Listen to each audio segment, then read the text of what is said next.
Assalamualaikum warahmatullahi wabarakatuh. Jumpa kembali lagi dengan saya Udin dalam channel Kim Ude. Asiknya belajar kimia. Materi hari ini adalah makromolekul dengan judul karbohidrat. Oke, ini materi harus ngerti mana titik poinnya ya.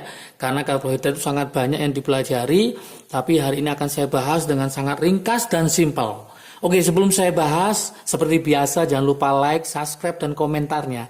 Juga lonceng ditekan supaya tidak ketinggalan video terbaru dari Kim Ude. Oke, kita mulai karbohidrat. Apa sih karbohidrat itu? Ternyata teman-teman, karbohidrat ya. Karbohidrat nama lainnya ya, nama lainnya adalah sakarida.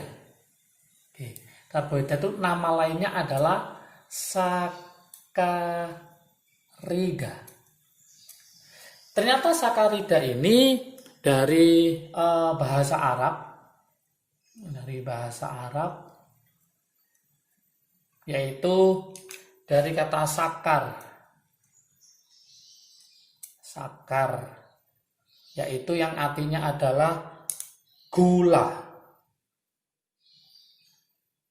Oke, awalnya gitu. Kemudian berdasarkan gugus fungsi karbohidrat,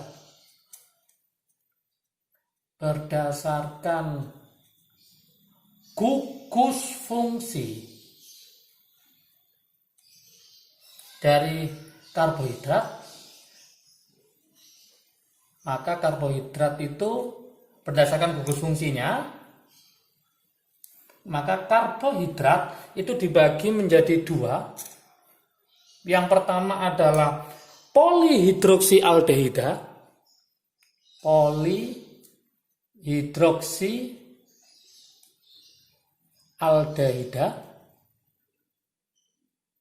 Yang kedua adalah polihidroksiketon.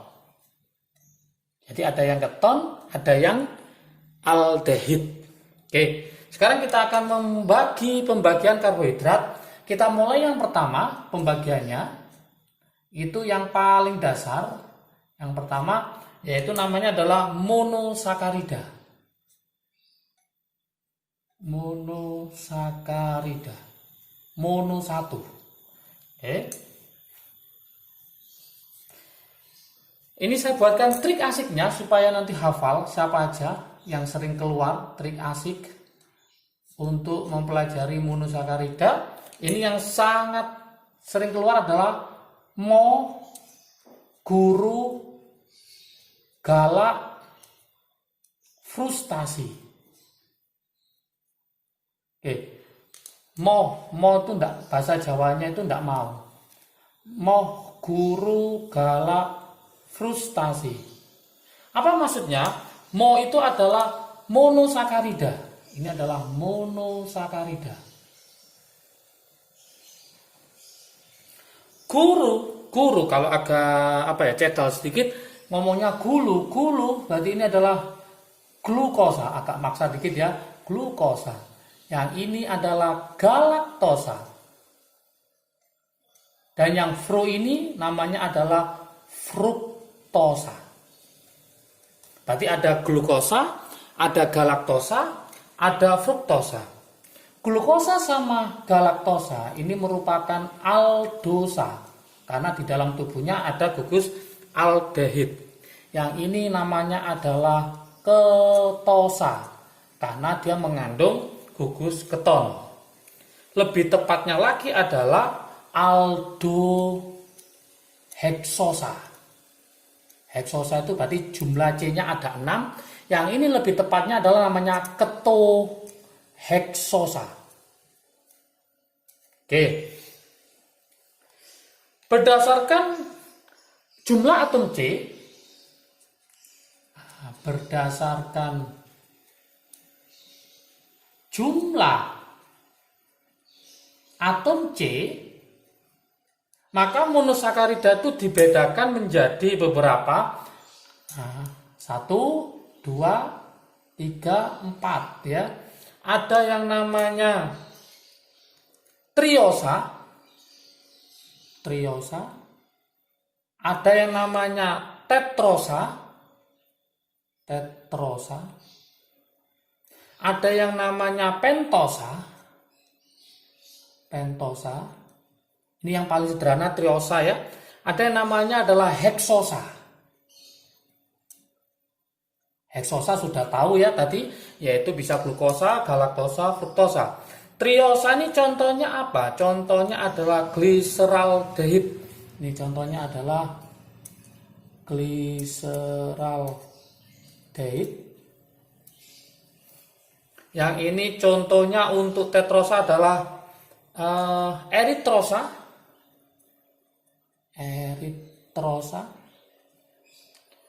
Pentosa contohnya nanti ribosa.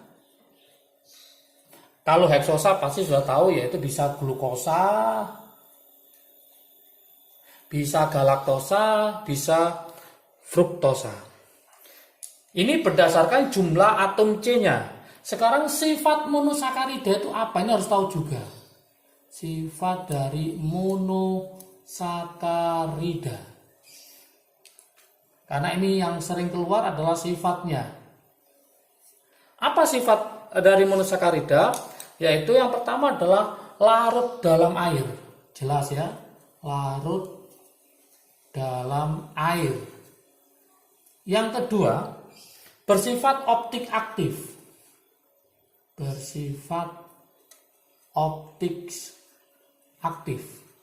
Artinya apa? Ada namanya C chiral atau C asimetrik di dalam senyawanya. Masih ingat C chiral atau C asimetrik adalah C yang mengikat keempat atom atau gugus yang berbeda, yang dia bisa memutar bidang cahaya terpolarisasi. Kemudian sifat berikutnya merupakan gula produksi.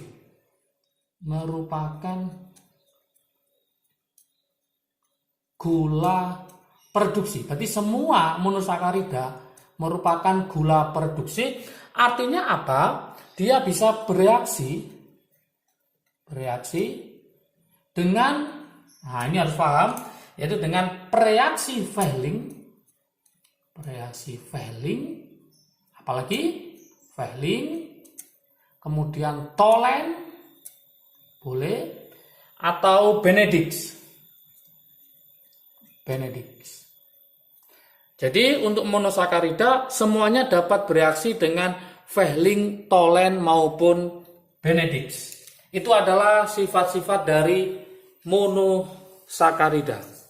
Oke, saya lanjutkan ke berikutnya adalah yang nomor 2, yang nggak kalah pentingnya, nomor 2, anggota dari karbohidrat adalah disakarida.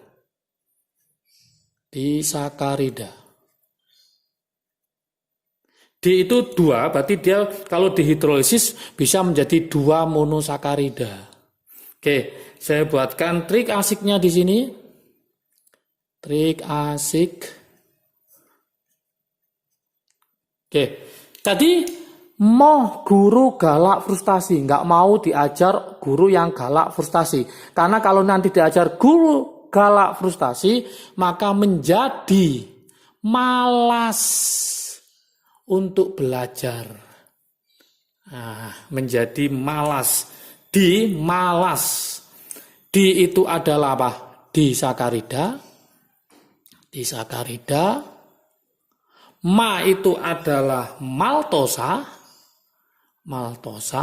La itu adalah laktosa. Yang S-nya adalah sukrosa. Nah, ini trik asiknya di malas. Jangan lupa. Kenapa malas? Karena gurunya tadi galak frustasi. Maltosa nanti kalau dihidrolisis menjadi 2 monosakarida. Nah, ini saya buatkan trik asiknya juga.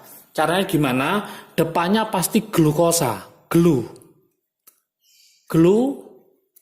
Glukosa semua. Nah, ini ada laknya, berarti ini tak kasih ada laknya. Ini ada U-nya, berarti ada U-nya di sini. Yang ini nggak ada apa-apanya, maka ini ya glukosa.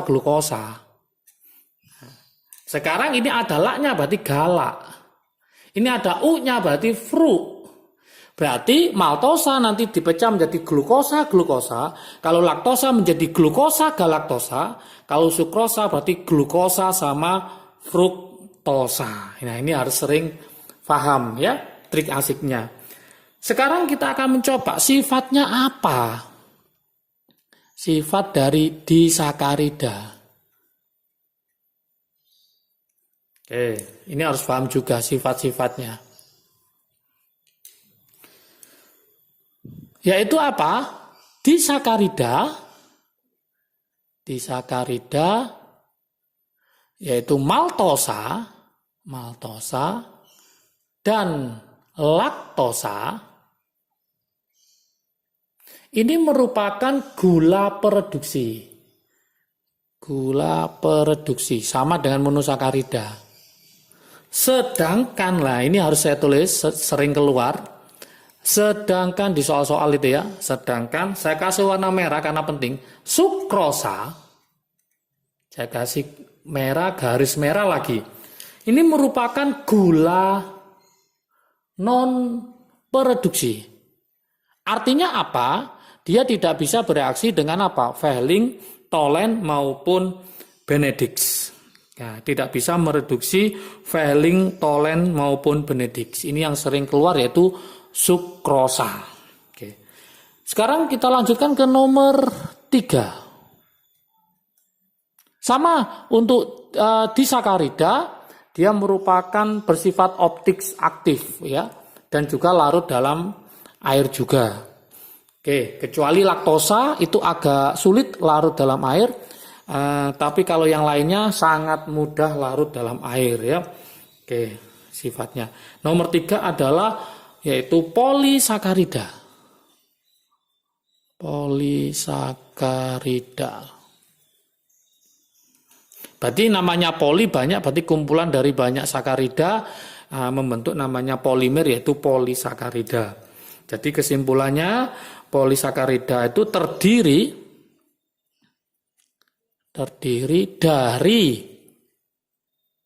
banyak molekul monosakarida.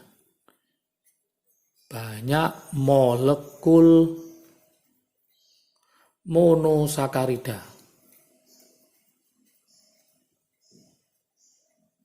Oke.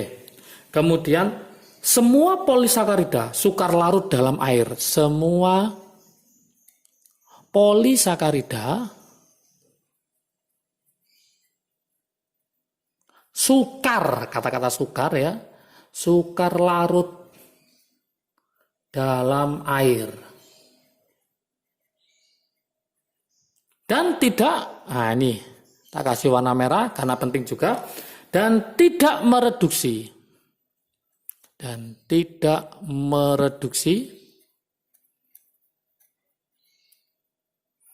Bereaksi Fehling,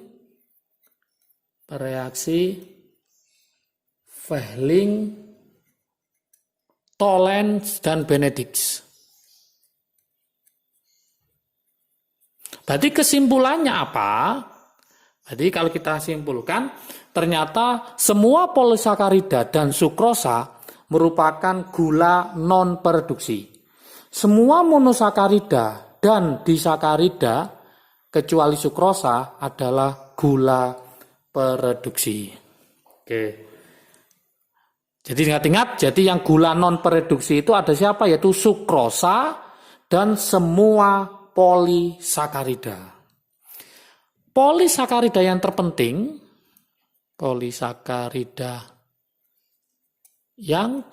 ya ini akan saya jelaskan. Itu ada 3 ya yang terpenting. Siapa aja? Yaitu amilum, kemudian glikogen, dan selulosa.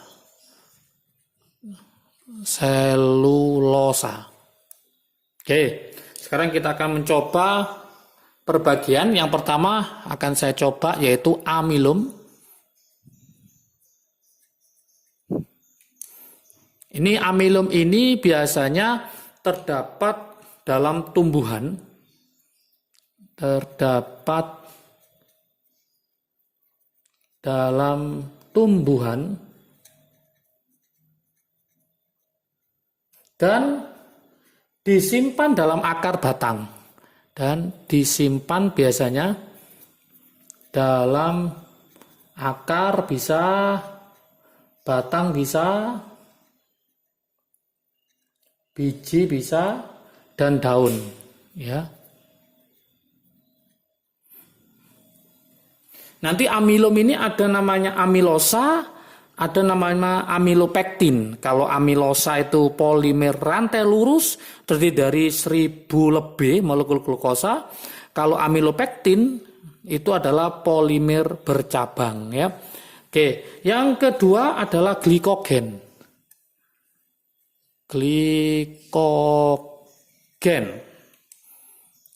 Glikogen itu nama lain nanti gutot, ya, gula otot. Jadi glikogen ini intinya apa? Yaitu glukosa yang tidak segera digunakan.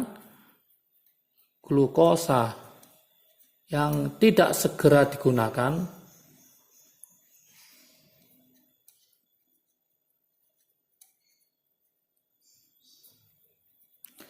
Yang tidak segera digunakan diubah menjadi glikogen. Diubah menjadi glikogen dan disimpan di hati atau jaringan otot, dan disimpan di hati atau jaringan otot sehingga disebut gutot, ya, yaitu gula otot biasanya gitu.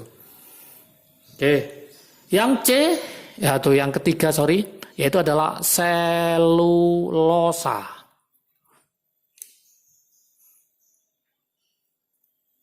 Selulosa ini merupakan polimer rantai lurus dari glukosa 2000 sampai 26000, ya. Selulosa ini tidak dapat dihidrolisis oleh sistem pencernaan.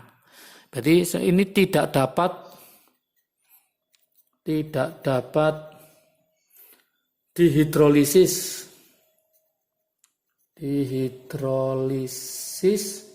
oleh sistem pencernaan.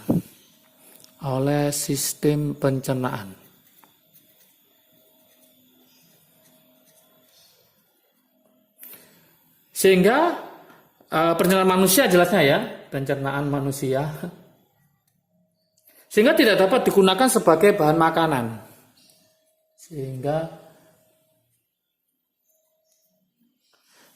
Tidak dapat digunakan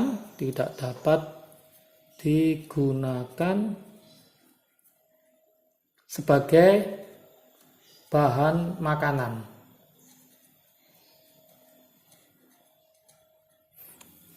Sehingga tidak bisa digunakan sebagai bahan makanan, tapi digunakan untuk membuat kertas atau serat sintetis, ya. Jadi selulosa itu karena dia sukar dihidrolisis oleh sistem pencernaan manusia, sehingga tidak dapat digunakan sebagai bahan makanan. Akibatnya nanti lebih banyak digunakan untuk membuat kertas atau serat sintetis. Oke, inilah macam-macam karbohidrat dimulai dari monosakarida, disakarida, dan polisakarida. Semoga video ini bermanfaat bagi kalian. Kalau bermanfaat silahkan di-share ke teman kalian supaya manfaatnya semakin banyak lagi. Jangan lupa seperti biasa like, subscribe, dan komentarnya. Juga lonceng ditekan supaya tidak ketinggalan video terbaru dari Kim Ude. Oke, sehat selalu, sukses selalu. Semoga semakin bisa kimia, semakin paham kimia. Sukses selalu, salam sukses dari Kim Ude. Asiknya belajar kimia. Assalamualaikum warahmatullahi wabarakatuh.